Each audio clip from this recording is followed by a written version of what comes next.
Let's go. You already know, man. Kai verse Uno Tyler, a.k.a. Cloth Talk. You're now watching Nolazine, and you tapped in with the finest fabric. That part.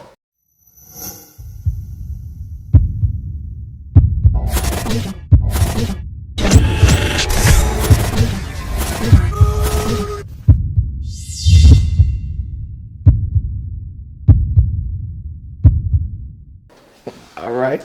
So, but we already, did one interview before. We talked about where you're from and all that stuff. Sure, we did all that. So, but now we're going to jump into, the real topics and everything. Like, actually tell us, what's going on with you, far as, right now.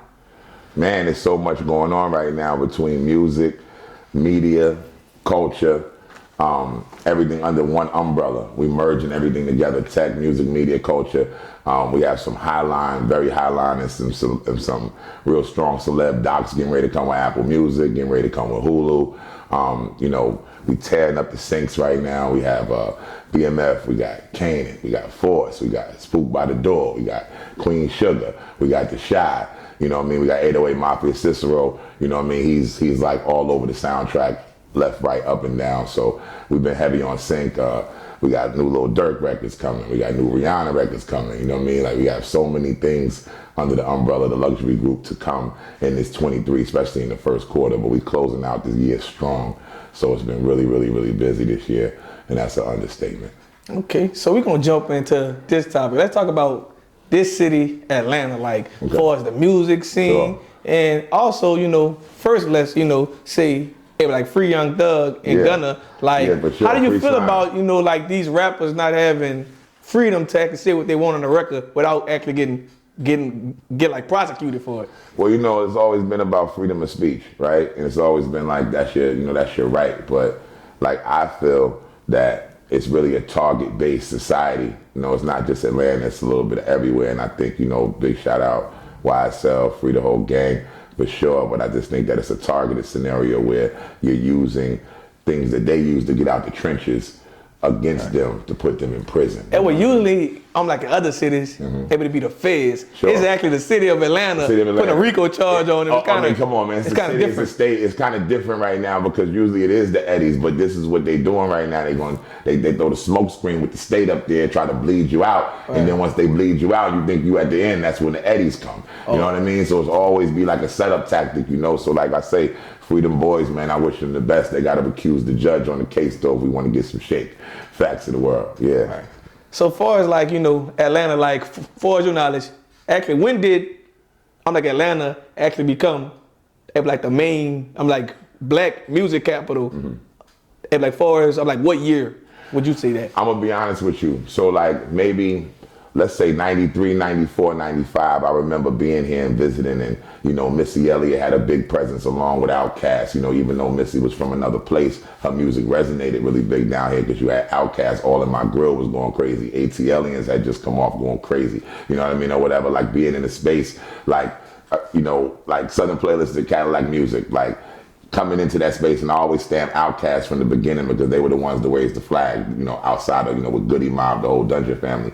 And I'm gonna say, honestly, taking the flag and really making it the capital of music, you probably came maybe somewhere around 2000, 2001, 2002, because that was around the time Soulja Boy hit. So you had Soulja Boy, then you had Trillville, then you had the Franchise Boys, and it was just one behind the other, one behind the other. And then, around that time, you had Texas going crazy, too, because you had Chamillionaire and Slim Thug and all the guys that was coming out of Texas, too. And they had New Orleans? Yeah, of course the NO. Of course the NO. The NO was going crazy because it always consistently went crazy but come on, we could talk about that all day. We start talking about Soulja Slim and No Limit, all the way up to Cash Money. You had all these people in between, but those were powerhouses. New Orleans always been rocking. There's never been a docile time in the NO. Never, ever when it came to that. Well, far as being from New Orleans, we feel like we had a missing scene for over 10 years. Sure. Because Lil Wayne wasn't down there. Sure.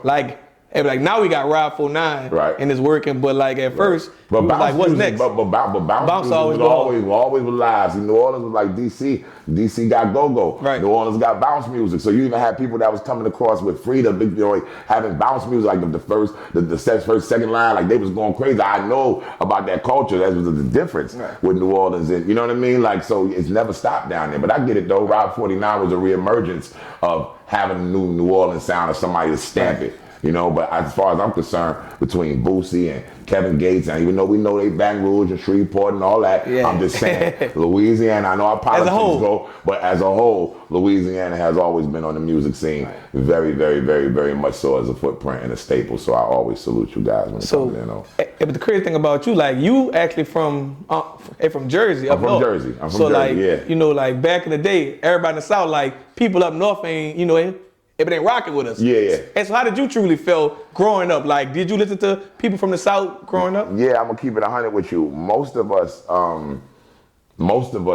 and I'm gonna say me and my DJ partners, like we was riding around listening to ATLians. You know what I mean? We was riding around listening to C Murder and TRU, and you know what I mean? My cousin Mustafa was the first person to hit me way back. You know, he was Nelly accountant and all of that, so he was knee deep in the music business. And he pulled up on me before he even started any of that shit playing TRU. And I was like, at first I said, man, what the fuck is this, bro? You tripping? What is this? Nah, bro, this is the wave right here. And he allowed me to really insert myself as a 12 and 13 and 14-year-old into the whole No Limit culture, Ice Cream Man, Bout It movies, VHS. It was crazy. So yeah, like I was banging. I was fucking with the South real heavy. I was fucking with Tila real heavy. You know what I mean? I was fucking with Ghetto Mafia real heavy. It was a lot of dudes in the early 90s that was from Atlanta and from the South, UGK, you know, Scarface, like Ghetto Boys. We was fucking with the South. Like Jersey was fucking with the South. Jersey was. City. Jersey was fucking with the South. Not New York, because I heard New York. I can't speak for New York. I can't speak for New York respectfully when it came to that music and what we was fucking with, because we was fucking with a lot of boys from down bottom.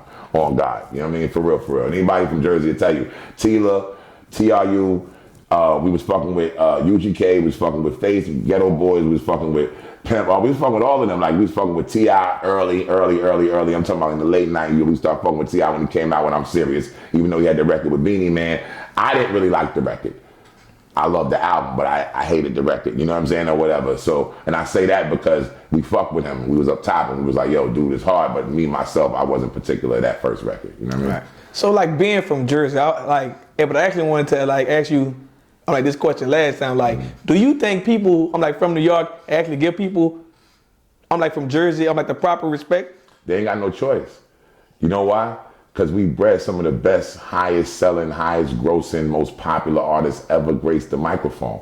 And this is talent, period. We can go from Queen Latifah, we can go to Redman, we can go to Joe, we can go to Whitney Houston, we can go to, it's so many people, the Fugees, Wyclef, all that. We can go to the down the line, it's like CeCe Peniston, we go to Naughty by Nature, we go to Jaheim, we go to Next, we go to, you can't, it's nonstop. No, he from Jersey? Yeah, he from Jersey. Yeah, we breed stars. We breed stars, real music stars. It's people from Jersey. I can go down the list. Bruce Springsteen is from Jersey. You feel me? We're going to keep it 100. You got to give, listen, New York, we love it. And we always across the bridge and they always across our bridge. But I'm going to keep it 100 with you. They had a lot of rappers and a lot of people come out of there. But when you start thinking about Jersey being so much smaller than New York and breeding so many stars, when we start talking about Hip Hop Parade, that comes from Jersey. When you start talking about UNITY, that comes from Jersey. You start talking about Butter Love, that comes from Jersey. You know what I'm saying? I'm just saying that the staples of the records and the music. You start talking about, somebody to dance with me. That's Whitney Houston. You talking about, you know what I'm saying? Dance with somebody, that's Whitney Houston. Jersey's on, huh? Everything Jersey, bro. I'm gonna keep it $1 with you, Jersey. That's just what it is. We breed stars, on God. So you gotta give us the proper respect, and that go not just from New York, that go from the West Coast, that go from Europe, that go from everywhere. You got a lot of people around the world, global. Earth is our turf, respectfully. So that's why you'll catch a lot of Jersey dudes everywhere. Oregon, meet somebody Jersey nigga in Texas, Jersey nigga in New Orleans. You're like, damn, Jersey nigga everywhere, because we nomads. You know what I mean? We move around. We're universal. You know? Okay. Yeah. So. If you got plaques on your wall from Lil Durk, Polo G, but we got Lil Baby over there. For sure. So for a person who never heard of you of anything, tell them, what do you do? Music executive. 20-year plus music executive, publisher, administrator, and now label owner and distributor. when it comes down to it, like I've worked every sector of the music business. You know, I've worked, you know, promotion. I've worked A&R. You know, I've even been to the levels of being the president of the labels, and you know, years back. I've been doing this for a long time. So, you know, when people say, "Yo, what is it that you actually do?" Well, if a person doesn't work for Interscope, or he doesn't work for Def Jam, or he doesn't work for Empire, does that necessarily means that they're not doing business with them? I have various joint ventures. I don't work for them. I work with them. So I have a joint venture with Cobalt that allows me to administer and producers like Ray Keys that sold platinum and millions of records. He's with the luxury group. You know, I have you know, joint ventures with Empire. You know what I mean? That allows us to distribute our music over there. You know, I have joint ventures with Atlantic that allows us to put other artists out. I have joint ventures with Sony Music Publishing, and you have a whole bunch of producers over there under the umbrella that with the luxury group that signed to Sony Music Publishing. So I don't have to work for them to work with them. You know, and that's the difference because of the relationship. So, you know, having, you know, multiple relationships high level across the business allows me to cultivate a narrative that's so much different than the executive that might work just under the umbrella and being sustained to one place. You know, it allows me to be universal. So I tell all my managers, you know, because like I say, me operating in the space as a manager and music executive, you're actually in control of people's lifestyles and how they think and how things are closing and how things don't close. And you're responsible for when things go good, you're responsible for things go bad. So you always got to be able to bear brunt. So I tell all my executives, you know, that we're operating in an independent space now, and so many people have artists and singers and rappers and producers, and I always say, you know, I'm in the spaces that, you know, you can't manage anything if you don't have nothing to manage, right? So, you know, that'll clog that up, right? But when you do have something to manage, you should be the one at all times to know exactly what you're paying for, right? You should know exactly how to do what you're paying for. Like me, I'm not a cameraman, but I take cool pictures, and I've been around some of the best stars in the world, so I know what a cool picture look like. Sure. You know what I mean? So guess what? When the photographer don't take it right and it don't look like that Mary picture or that little baby picture, I know what I'm used to seeing. Yo, like we got to do the shoot over. You know what I mean? Like you just understanding that promotion, you know, PR work. I don't pay a PR to pitch me. I don't. I pay a PR for their relationships. That's why most of them are called lifestyle experts now, because they are at the red carpet. They're the ones that are at the tastings. They're at the dinners. They're at the launches. So guess what? You as their client, you need to be at the launches, and you'll be there too. You understand what I'm saying? So that's when it comes when you having your moment and being able to be visible. So that's the reason why I preach that so much. So like even like a PR, like, you know, but like most of these independent artists don't realize how much when PR is actually needed. So like I want you like you know, they would chime into that, like actually why do you need a PR? Well, you need a PR for visibility.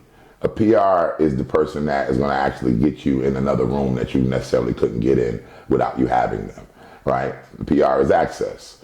A PR is, you know, notoriety. A PR is, you know, popular, you know, because that means that you need to be in a space where they are, because your PR might also do work for Floyd Mayweather. They might do work for Polo G. They might do work for Lil Baby. So guess what?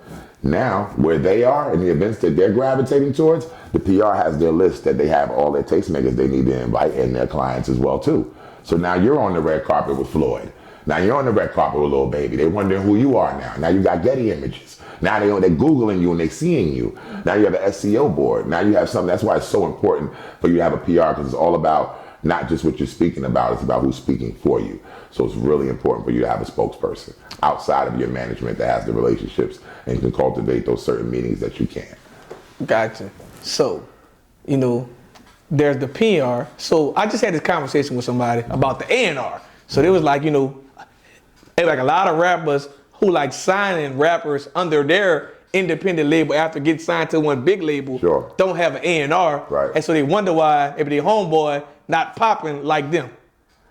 So how do you feel about like an A&R? Like, do you think when A&R is actually needed for like all artist careers?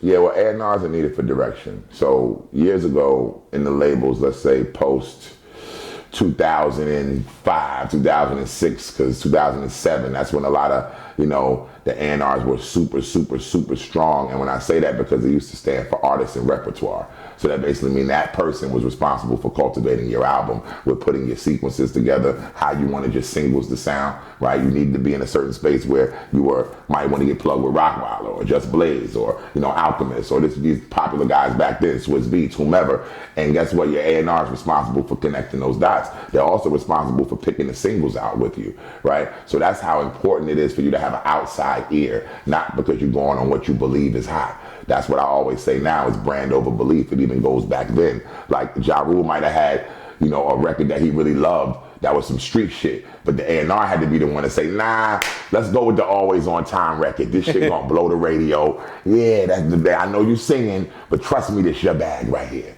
He had to trust the A&R. So you don't do that no more, because A&Rs now are just analytics and research. They go scroll on their phone on the application and say, oh, this person's surging. This person's doing 1 million streams a day. Let me jump in their DM and say, hey, you know, hey man, this is such and such. I'm willing to connect. Hey man, I'm in the middle of an interview. I gotta call you back. I'm in the middle of an interview. I gotta call you back. You gonna keep calling me? Sorry, excuse me about that. Are you good? And once again, you always on call. You know what I mean? As being an executive in the business, you're always on call. So now it's just analytics and research. When people scroll through, they're actually looking at, you know, what your data is. So it's not about how great your songs are anymore. So, you know, we have to have that in independent labels, because we have to have people who are actually paying attention to the music. There's nobody paying attention to the music. That's the difference with myself. We pay attention to the music. No one's paying attention to the music. Respectfully, they're paying attention to the numbers.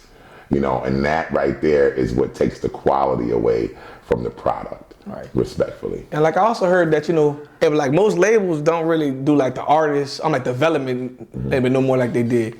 Do you think like that's actually needed? Of course.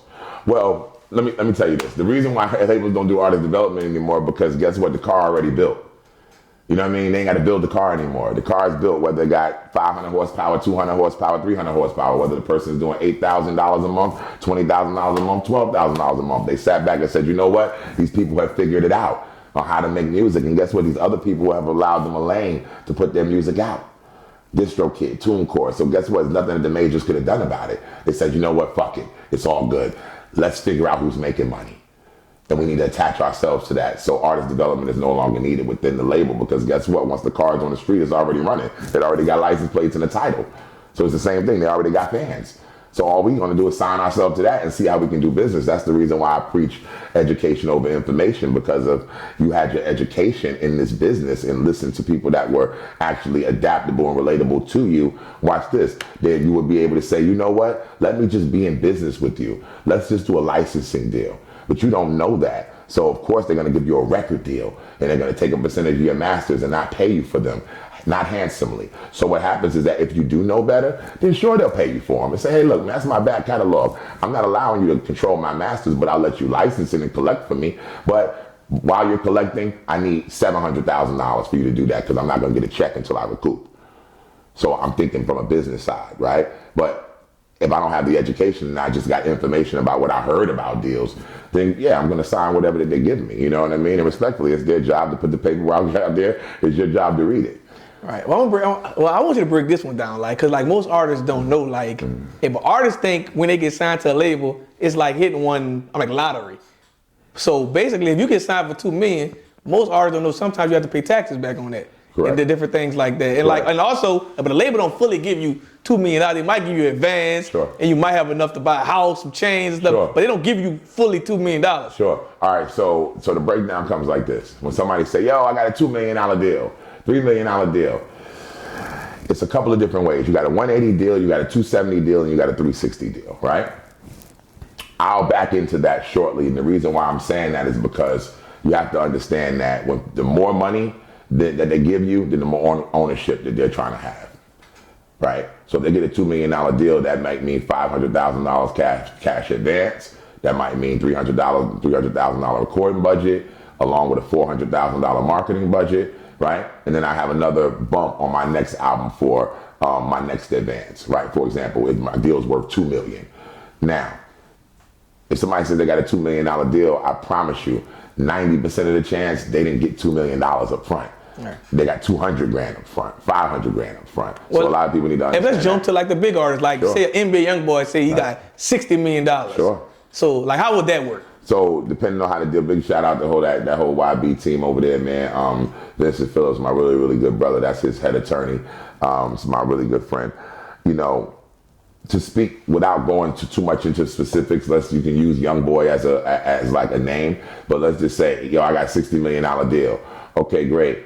I might have gotten $25 million up front, right? And it's worth it because at the end of the day, they're smart. Vince is smart. He understands the business of music. So guess what? You look at exactly what young boy is earning monthly, right? Lil Uzi Vert on 60. He earned like $40,000, $50,000 every week for Atlantic. So what you think young boy is earning if he's independent, right? So he might be earning $300,000 a month off of his music, right? Over a year, that's $3.6 million. Right? That's just counting master side. We're not even talking about pub side, right? So then guess what? You do that times 15, times 18. Then what do I have? I got 20 million, $25 million. Yeah, it's worth that because they look at the trajectory of it just going up. So if we got licensing for your next 10 albums, it's worth it for me to give you that money because guess what? To be honest with you, we don't even really know what they're making, to be honest with you. You know what I mean? These are numbers that they put out to you. So you don't know what they're really making. So yeah, it will make sense to you, especially when you're talking about a top streaming artist. Of course, $60 million over 7 years. You know what I mean? 6 or 7 years, you turn it into an NBA deal, for real, for real. Right. You know, so yeah, it makes sense, and that's really what that stands for.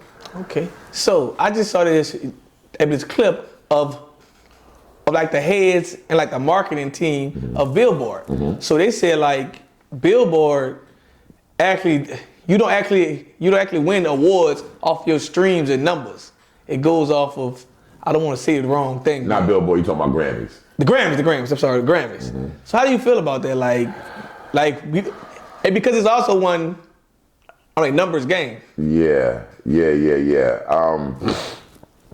When it comes down to Billboard, and when it comes down to Grammy, I should say, with that speech that he gave, to be honest with you, the tastemakers, people that are influential, quote unquote, and they sit on a Grammy board and they're responsible for putting in their votes. Right. Okay. If that's the case, and the music is based on quality, there would be a lot of records that wouldn't be nominated. So that's why, that's like kind of a falsehood, kind of, you know what I mean? It's just kind of relative, kind of a balancing, politically correct answer, right? But what happens is that sure is based upon streams, sure is based upon sales. You know why? Because it's based upon popularity, Like, you have to be popular in somebody's pocket to say, hey, let's nominate this person. Now, the reason why it kind of debunks what he's saying about, the board votes, it's like, okay, if the board votes, you had Royce the 5'9" and Freddie Gibbs get nominated for a Grammy next to Nas.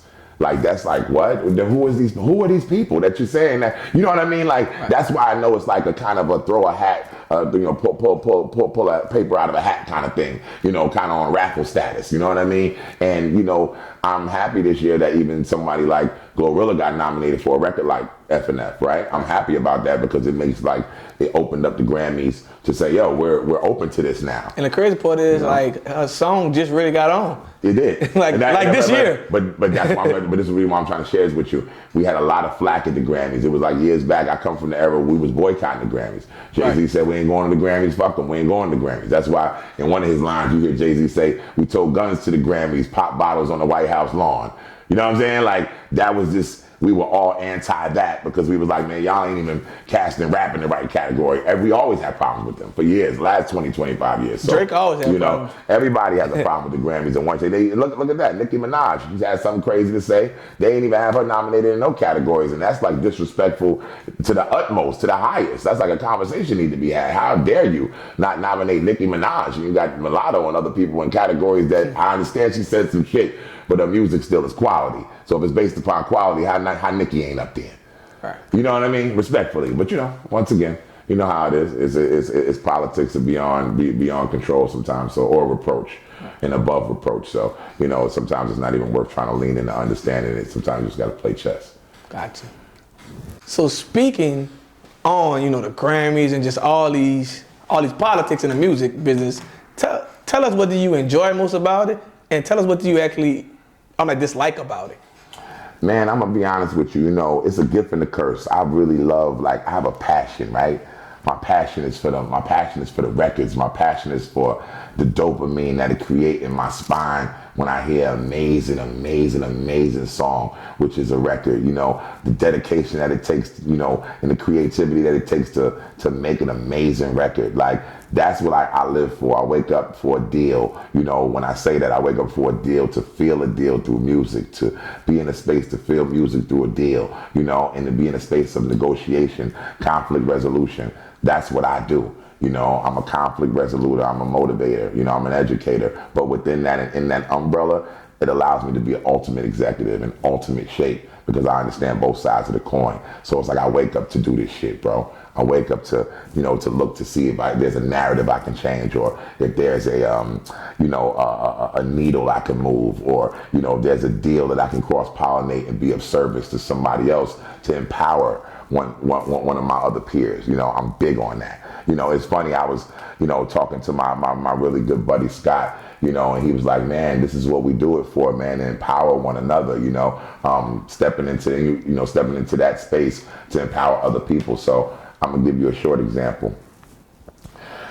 Getting into the fashion side of the branding of the culture, you know, we're now opening up another arm in the luxury group where we're all about branding and cross-pollinating artists, capsule launches, and culture with all of their fans. So that means merchandise, that means headphones, that means, you know, runway quality Hervé Lachey capsule releases. Like, that means, you know, fragrance lines. Like, we're doing fragrance and skincare lines right now for some of the biggest artists on the planet. So that's what another thing that I so much enjoy is getting on the phone with Andy Hilfiger, or getting on the phone with Scott Wrestler, or being in a meeting with Tommy Hilfiger, or being over here and sitting with, you know, Carlos Campos and, you know, Ezra and all these different people that sit in a billionaire bracket that understand that they have the culture and control as far as funding is concerned. Then we have the culture as a whole is concerned as far as movement, notoriety, footprint, you know, approachability, visibility, you know, and that's really what makes everything that much bigger. You know, J-Lo couldn't sell a perfume if she didn't have visibility. Cardi B couldn't sell a Reebok if she didn't have visibility. Does that make sense to you? You know what I mean? But you gotta be seen. You have to be seen. Master P, he running down the street in Beverly Hills, running to a meeting with Rap Snacks with his mansion in the background. Guess what? He couldn't sell none of that shit if he wasn't a brand.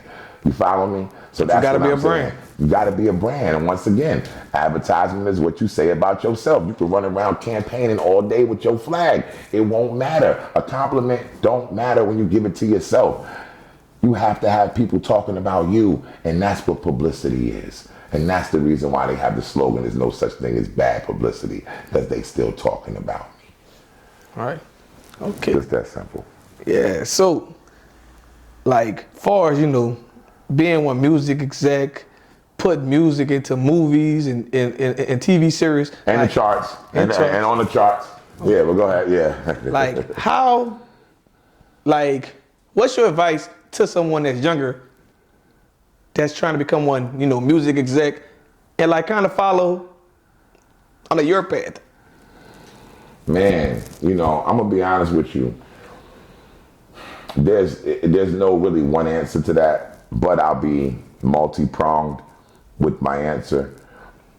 There's always it's a few things. It's always acknowledgement of what your passion is, what your gift is. It's always atonement, so you can have a chance to actually bring your gift to light, right? And then there's always a space of drive where you need to activate the vision that you actually feel that is needed for what you're doing. And that's what I'm saying, that's your belief. But then when you turn around and you say, hey man, go to school, go to college, go get your master's, right? They telling you to go about it that way. That's not the way I did it. Yeah, I went to college and I did all of that, but that's not necessarily the way I did it, right? So my advice is always to lock into exactly what your gift is. If your gift is speaking, you need to find something that goes into that pocket where you can elevate and shine, right? If your gift is singing, then you need to elevate and go into that pocket and shine. If your gift is writing, guess what? You might not be that artist. It happened with so many different other artists and writers out there. You know, you might be a bomb-ass writer, but your artistry might not work. Learn to accept exactly what your gift is. That'd be like my number one advice. Accept what you're great at and then become amazing and then take care of everybody that you can. Okay. So tell us, what's next for you? Man, like, you know, we have like what actually us conjoining, we have so many different new strategic partnerships, as I so much believe in strategic partnerships on the music front. You know, we have Lives, you know, our popular artist from London, from East London. She has her new EP that just dropped. We're rolling into doing a major deal in top of 2023. We got Lil Bam, of course, you know, Hot Boy fame, and Big Bama, Alabama, you know what I mean? MBK, my brother's keeper for life, you know me, my joint venture that we're going into now with my brothers who I have MBK with. We have a major deal we're going into with Lil Bam. You know, we got Versi, you know, one of my bomb-ass writers from out of H-Town in Texas, and she goes amazing, everything top 40. You know, I got my new distribution deal with Two Laws, my joint venture with Beat Bread. You know, with signing artists left to right. I have a great new partnership with United Market, which is a platform where we're going to be ushering thousands of artists to the platform to just provide distribution on 90-10 deals along with giving them money. You know, that's the difference. I want to change the narrative. You know, we're going into that brand and fashion space where we're actually controlling that and giving that artist that has that visibility, we're actually giving them that opportunity to have that fragrance, giving them that opportunity to have that capsule, that top line relationship where they don't have to go through 2 and 3 and 4 different vendors to get this done, nor do they have to spend any of their budget money. We're going to spend the money and we're going to go get a return, but everything's transparent. We want to open the gates up, you know, my writers and my creatives, you know, everybody that's there, we're looking to have the luxury group just as it is on cruise control. We keep putting up Grammy nominations. We keep selling millions of records and getting billions of streams, and by God's graces, and look to actually expand the luxury group and artist development more, because hiring more people, allowing them to me to instill what I have been instilled in me, because we have to teach what's taught. Right? So I want to be able to actually have these labels and, you know, come out to my conferences, you know, coming in 2023 to get in shape. Independent labels, major labels. Let's have the conversation of why it's winning and why it's losing, you know, why you may think it's winning and it's not really actually winning. There's certain things and definitions to winning in this business of music. So, you know, 2023, man, we look forward to be so strong, and we have, the team is strong, man. You know, the team is strong, and we have a great PR department. We got a great marketing department. We got great strategic, you know, departments that we actually use. You know, Jen's the guru, one of the biggest marketers in the world. My man Josh Kaplan, one of the biggest marketers in the world. Like, we actually would go, those vendors that the labels use are actually our friends. So if they're paying 30, 40,000, we paying 5 and 10,000.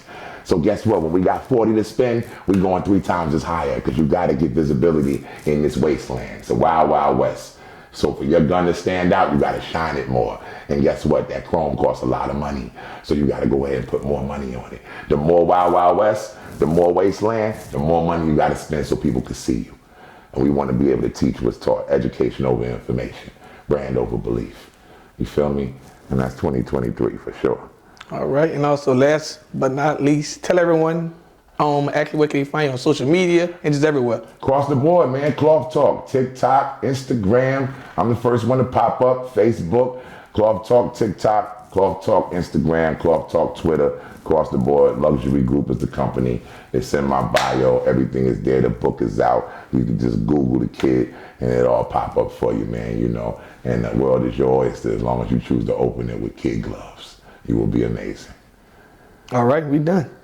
Relax.